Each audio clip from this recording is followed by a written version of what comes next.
죽도록 충성하라는 제목을 가지고 말씀 나누도록 하겠습니다.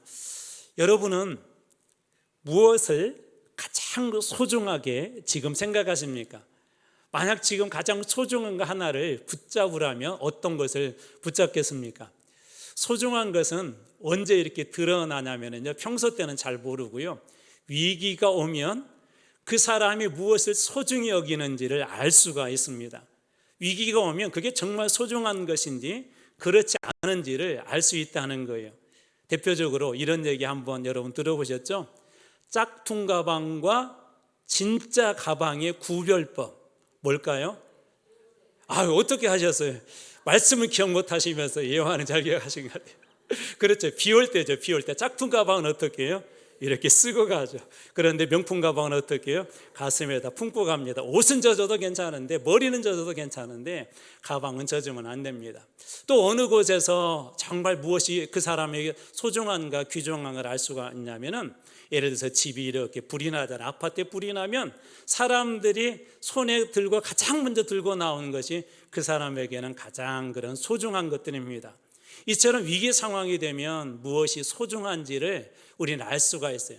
그런데 평상시는 그것을 사실은 잘 모릅니다.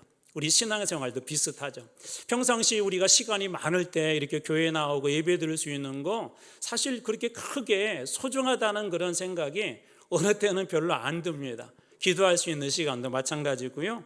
또 예를 들어서 우리가 어떤 일들을 이렇게 시간이 많아서 교회 와서 이렇게 봉사할 때는 물론 봉사하는 것 자체가 쉽지는 않지만 그것이 정말 소중해서 내가 교회 봉사를 하는지 아니면 그냥 평소 때 하는 습관이니까 습관대로 하는 것인지 우리가 그런 것들을 잘 알지 못합니다. 편안할 때는 잘 모른다는 것이죠. 그런데 어느 순간 어떤 상황이 되어서 손해가 되느냐 이득이 되느냐라고 하는 그것도 아주 중요한 그런 문제 앞에 서게 된다면 그때 정말 중요한 것이 드러납니다. 하나님 앞에 예배드려야 될지 내가 봉사를 해야 될지 이렇게 바쁜데 내가 가서 섬기는 일을 해야 될지 아니면 지금 이 일을 해야 될지 결정하는 것이 바로 내가 결정하고 붙잡는 것이 나에게 소중한 것이라는 것이죠. 오늘날 또 우리들에게는 이러한 그 선택의 상황들이 항상 있습니다. 오늘 아마 예배 드리러 오신 분들 중에도 계실지도 모르겠어요. 오늘 예배를 드리러 가야 될지 아니면 더 중요한 일이 있는데 그 일을 해야 될지 고민하다가 이 자리에 나오신 분이 계실 줄도 모르겠습니다. 그러나 어떤 문제들은 너무나도 중요하기 때문에 그 선택이 우리의 신앙과 우리 인생을 갈라놓기도 하는데요. 오늘날은 초대교회 성도들처럼 순교와 같은 그런 죽음, 그런 어려운 일들은 없지만 오늘날 우리 신앙에도 늘 이러한 선택이 기다리고 있습니다. 오늘 이러한 질문 앞에서 우리에게 좋은 답변과 모델을 보여주는 한 교회의 이야기가 오늘 본문에 등장하는데 바로 서머나 교회입니다. 서머나 교회. 우리가 첫 번째 에베소 교회를 봤다면 이 서머나 교회는요 아주 깊은 하나님의 은혜가 있어요. 왜냐하면 이 교회는 빌라델비아 교회와 더불어서 칭찬만 들었거든요. 책망이 없습니다. 그러니까 하나님 보실 때 정말 충성스럽게 그렇게 이 교회 생활을 했던 교회가 바로 이 서머나 교회입니다. 서머나라는 이름도 정말 멋진데요. 그 이름의 뜻이 뭐냐면 으깰수록 향기가 나는 모략이라는 뜻이 있대요. 으깰수록 향기가 나는 그런 모략. 그러니까 이 서머나 교회는 어떤 일들이 있었냐면 우리 뒤에서 살펴보겠지만 큰 환난이 있었거든요. 환난을 당하고 핍박을 당하면 당할수록 오히려 그리스도의 향기가 더 나는 그런 교회가 바로 이 서머나 교회라는 것을 이 이름의 뜻에서도 얼핏 우리가 짐작해 볼 수가 있습니다. 본문에도 보면 여러 가지 어려운 그런 형편을 이 서머나 교회가 있는 거 우리가 알게 되는데요. 환난이 있었고요.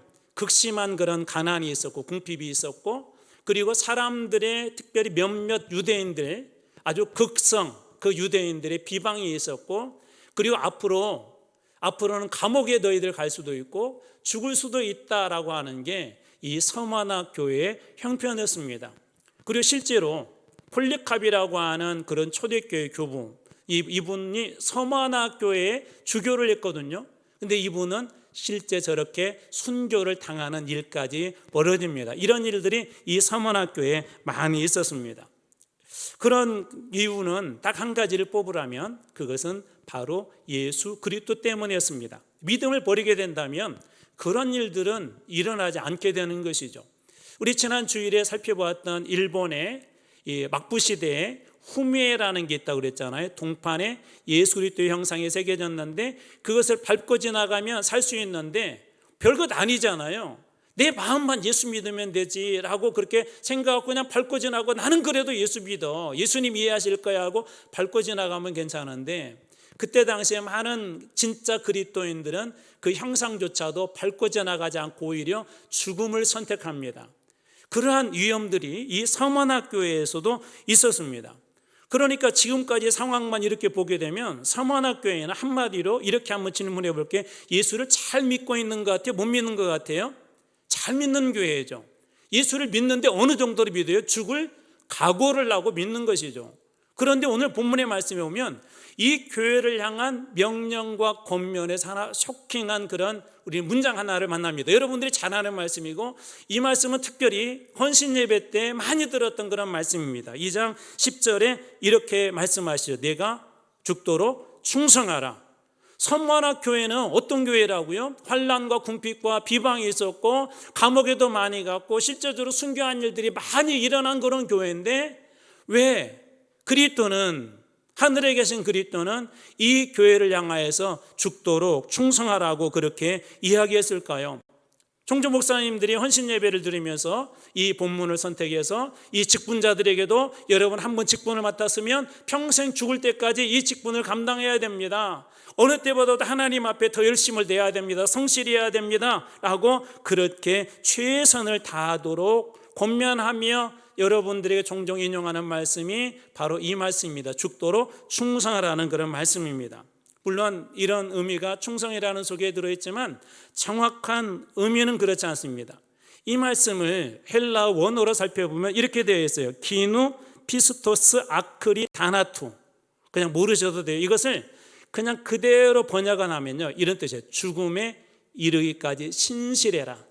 죽음에 이르기까지 신실이라. 설령 목숨을 잃는다 할지라도 너의 믿음을 버리지 말아라. 설령 너희가 많은 것들을 잃어버린다 할지라도 예수 그리스도 앞에 신실한 하나님의 자녀로 그렇게 끝까지 살아라고 하는 뜻이 이곳에 있어요. 그러니까 우리가 생각하는 충성, 직분을 맡았으니까 열심히 해야 된다, 또 막 헌신해야 된다, 그런 의미보다는 죽음에 이르기까지, 죽음을 당한다 할지라도 예수 그리스도를, 그의 이름을 부정하지 않고 부인하지 않고 끝까지 신실함을 지켜내는 것이 바로 이 뜻입니다. 다시 말해서 어떤 상황에서도 예수 그리스도를 놓지 않는 것이죠. 자, 그렇다면 왜 이런 말씀을 하셨을까요? 바로 이들의 지금 상황이 예수 그리스도를 부인할 수밖에 없는 그런 극심한 상황들이 있기 때문에 그렇습니다. 오늘 말씀의 9절입니다. 자, 내가 내 환난과 궁핍을 알거니와. 내가, 예수 그리스도께서 말씀하시는 거예요. 내 환난, 너희들 교회의 환난과 궁핍을 알거니와 실상은 내가 부유한 자니라. 자칭 유대인이라 하는 자들의 비방도 알거니와 실상은 유대인이 아니요 사탄의 회당이라.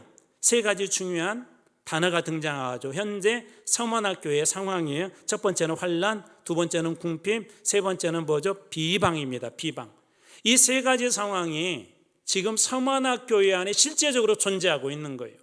환난이라는 원어의 뜻은 무거운 것이 위에서 누르고 있어서 숨을 쉬기 힘든 죽을 것 같은 게 그 환난이라는 의미예요. 그러니까 이들이 지금 신앙생활을 하는데 무거운 것이 이 환난, 핍박, 이것이 얼마나 짓누르고 있던지 나 이렇게 살다가는 죽을 것 같아, 이렇게 예수를 믿다가는 죽을 것 같아 하는 그런 극심한 고난이 이들에게 있었던 것이죠. 이게 환난입니다. 그리고 궁핍이라는 것은 어떤 의미가 있냐면은 이게 거짓 신세, 가난, 궁핍이라는 뜻이 있는데 아무것도 없는 거의 밑바닥의 상태, 아무것도 없는 밑바닥의 상태. 그래서 이것을 거짓 상태, 그렇게 어떤 거짓 신세, 어떤 성경에는 그렇게 번역하기도 합니다. 그러니까 아무것도 없는 거예요. 여러분, 이 교회도 무엇인가 좀 있어야 되잖아요. 때로는 물질도 필요하잖아요. 때로는 어떤 능력 있는 사람도 필요하잖아요. 그런데 그런 것들이 하나도 이 교회는 없다고 그렇게 이야기합니다. 서머나는 그때 당시 경제적으로 상당히 부유한 도시였었는데 왜 이런 상황들이 일어났냐면, 지금도 그런 이슬람의 국가들이 있습니다. 기독교인이라고 종교란을 쓰게 되어 있는데, 기독교인이라고 쓰게 되면 이 기독교인들이 취업이 힘들어요. 설령 취업을 했다 하더라도 공무원으로 들어갔다 할지라도 높은 그런 직위로 올라갈 수가 없습니다. 그래서 이 사람들이 취업도 힘들 뿐만 아니라 심지어 경제활동도 힘들어요. 예를 들어서 내가 어떤 가게를 한다거나 무역을 하잖아요. 그게 시나 정부에서 법적으로 그게 다 막아놔서 마음껏 경제활동을 할 수가 없어요. 쉽게 얘기하자면 돈도 많이 벌 수도 없습니다. 바로 이런 상황이 이 서머나 지역에 있는 교인들에게 일어나고 있는 거예요. 이때 당시에 가장 큰 문제가 뭐라고 그랬죠? 이 고난의 문제가 특별히 황제 숭배라고 그랬어요. 황제 숭배를 하지 않으면 이런 경제 활동에도 상당한 제약을 받았습니다. 그렇다 보니까 실제적으로 이들이 궁핍하다는 것, 신앙이 궁핍하다는 게 아니라요, 물질적으로 교회가 외적으로 볼 때는 상당히 가난하고 교회가 너무나도 완전히 윗바닥인, 아무것도 할 수 없는, 물질 가지고는 아무것도 할 수 없는 그런 궁핍의 상태에 있었던 것이죠. 그런데 주님 뭐라고 말씀하십니까? 내가 환난과 궁핍을 내가 안다라고 그렇게 말씀하세요. 누가 아신다고요? 내가 안다. 너희들이 얼마나 지금 예수를 믿으면서 위협을 받고 있는지, 숨쉬기도 힘들 만큼 어려운지 내가 안다는 거예요. 너희들이 예수 때문에 얼마나 가난하게 살고 그 아래서 몸부림치는지 우리 주님이 아신다라고 그렇게 말씀하십니다. 그런데 더 놀라운 사실은 주님께서 그 다음에 이렇게 말씀하시죠. 실상은 너희들은 그렇게 궁핍하지만 실상은 너희들이 진짜 부유한 사람들이다. 진짜 부유한 사람들입니다. 여러분, 저는 여러분들이 세상의 평가가 아니라 우리 주님께 실상은 부유한 자로 평가받는 그런 분들이 다 되시길 주님의 이름으로 축원합니다. 은혜의 부자가 되고, 여러분 기도응답의 부자가 되고, 말씀의 풍부함의 부자가 되고, 하나님의 주신 사랑의 풍성함을 채워서 세상적으로 볼 때는 조금 부족해 보이고 예수 믿으면서 저렇게 힘들게 사냐 그렇게 사람들이 이야기한다 할지라도 주님이 보실 때 실상은 내가 가장 부유한 자다라는 그런 축복의 선언이 여러분들에게 주어지길 주님으로 축원합니다. 바로 그런 교회가 이 서머나 교회였습니다. 이 서머나 교회를 괴롭히는 세 번째 또 한 가지가 있었죠. 그것은 바로 유대인들의 그 비방이었어요. 전체가 아니라 일부 아주 특별히 열심히 있었던 그 유대인들이 끊임없이 이 교회를 비방합니다. 유대인들은 어떤 사람이죠? 스스로 선민이라고 하는 그런 상당한 자부심이 있는 사람들입니다. 구약을 잘한다고 하는 사람들입니다. 하나님의 자녀라고 하는 사람들입니다. 그런데 그런 사람들이 정작 메시아, 그리고 메시아 된 예수 그리스도를 믿는 교회를 향하여서 계속 비방하고 다니는 거예요. 그러니 이 교회가 얼마나 힘들었겠습니까? 때때로 우리도 예수 믿다 보면 사람들의 평가와 비난이 우리를 힘들게 할 때가 있습니다. 목사인 저도 그렇습니다. 좋은 얘기만 들려면 괜찮은데 그렇지 않을 때 마음이 속상하기도 하고 막 괴롭기도 하죠. 심지어 그럴 때 은혜에 집중이 되지도 않고 말씀에 집중되지도 않고 이 기도에 집중되지도 않습니다. 그런데 그때 기억하십시오. 평가는 내가 내리는 것이 아니라 상황이 내리는 것이 아니라 우리 주님이 평가하십니다. 실상은 어떠한 자다? 부유한 자다. 사람들이 내가 흠집이 있다고 이야기하고 흠결이 있다고 이야기하고 내가 외적으로 볼 때 경제적으로 부족하게 보이고 많은 억압을 받고 지금은 참 밑바닥 인생 같지만 실상은 내가 진짜 부유한 자다라고 이 서머나 교회를 주님이 축복하시는 거예요. 여러분, 세상의 칭찬은 다 무너집니다. 세상에서 가지고 있는 건 제가 다 내려놔야 되고요.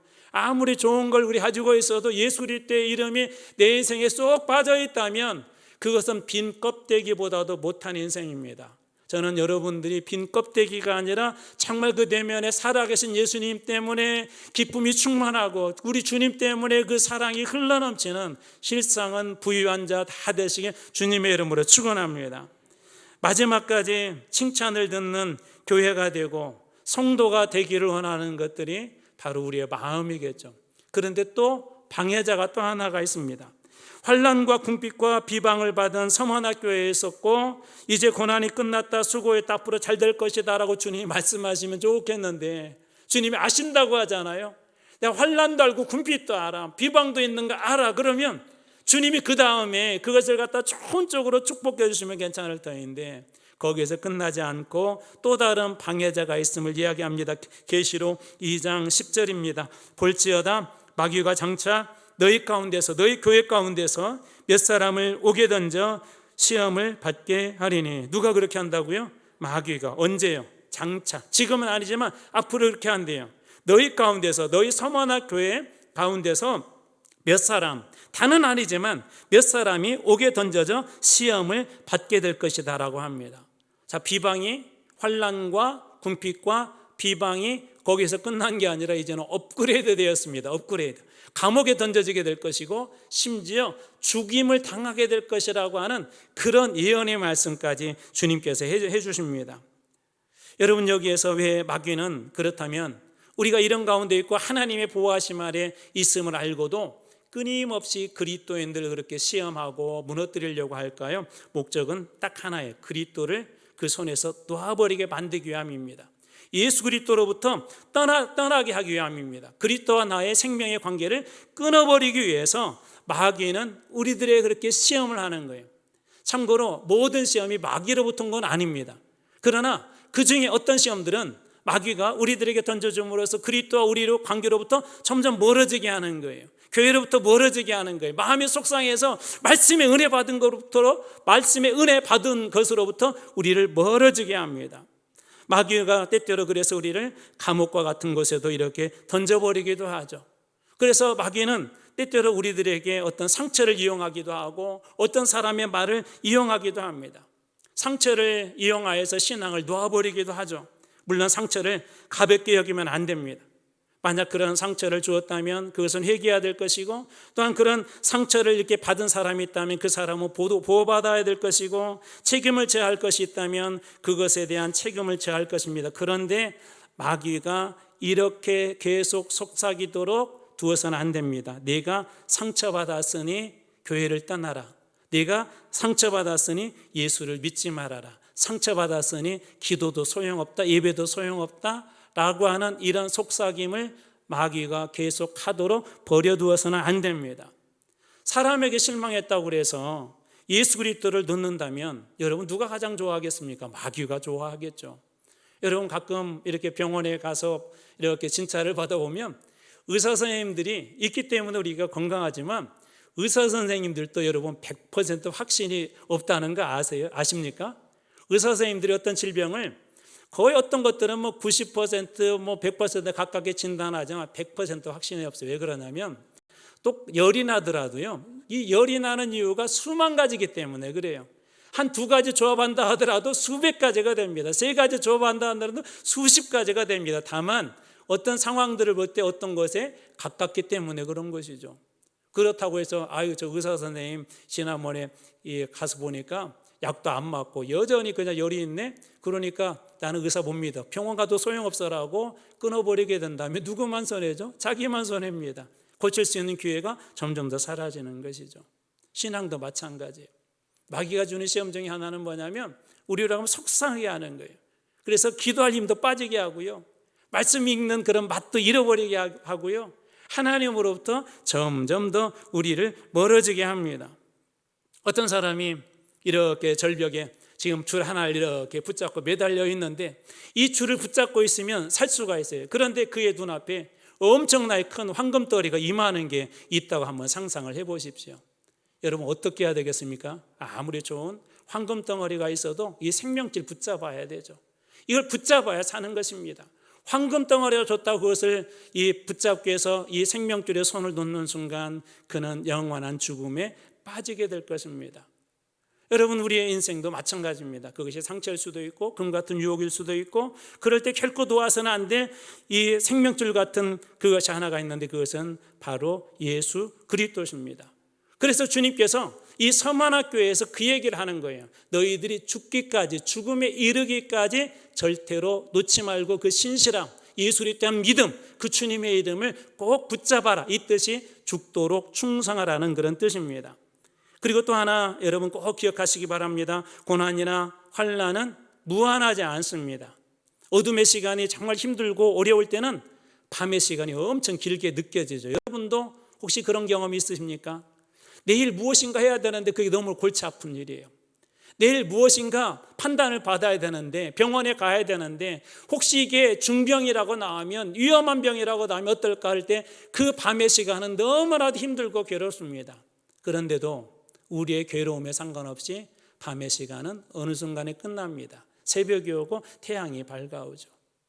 어느 나라인지는 기억은 안 나는데요, 이렇게 세계 무슨 여행인가 그 프로그램을 보는데 굴이 있는데요, 굴이 얼마나 이 터널이 길던지 터널 안에가 휴게소가 있더라고요. 휴게소.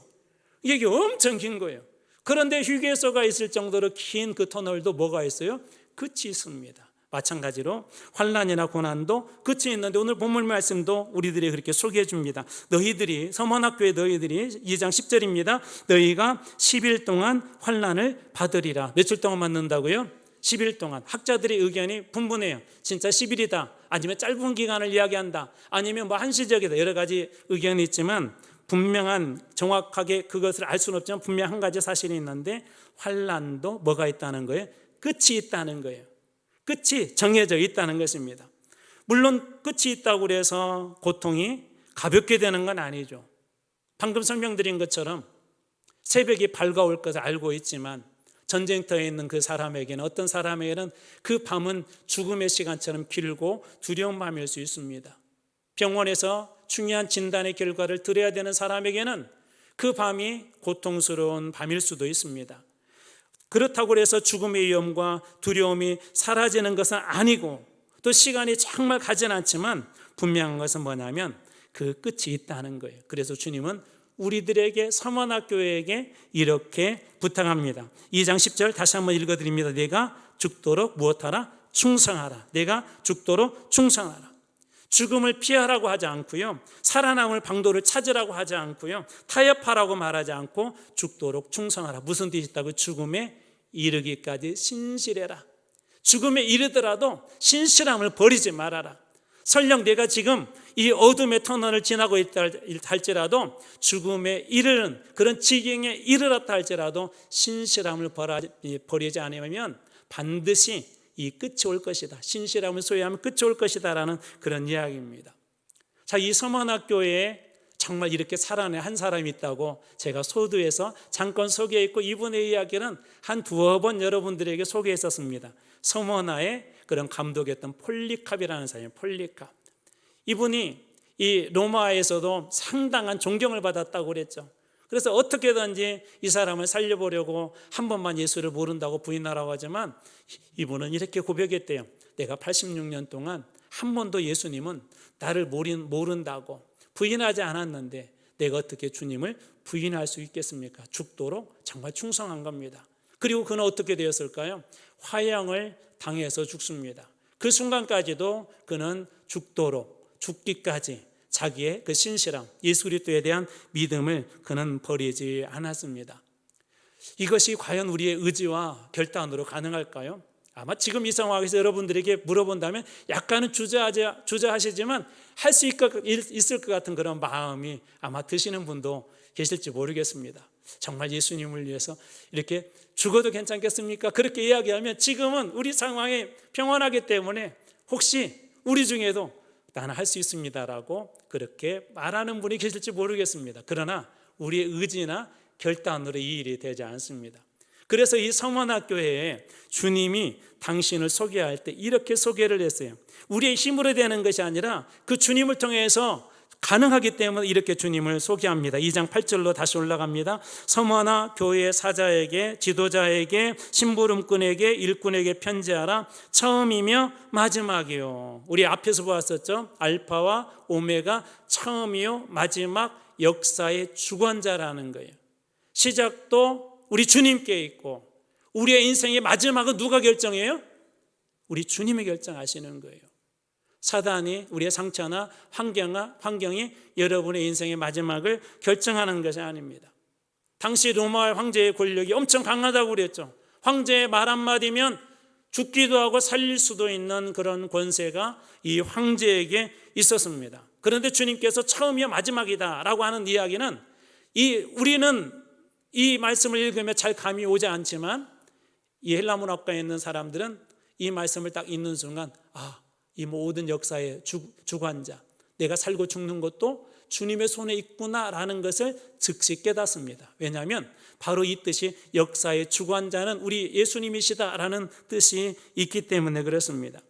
환난을 당하고 궁핍한 삶을 살고 감옥 속에 던져지고 설령 죽는다 할지라도 그것이 우리의 마지막이 아니라는 거예요. 마지막은 누구의 손에 있다고요? 주님의 손에 있다는 거죠.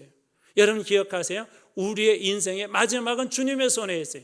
주님의 손에 있기 때문에 이 죽음도 두려워하지 말라라고 그렇게 이야기합니다. 왜 그럴까요? 주님 어떤 분이시죠? 2장 8절입니다. 죽었다가 살아나신 이가 이르시되. 주님 어떤 분이시라고요? 죽었다가 살아나신.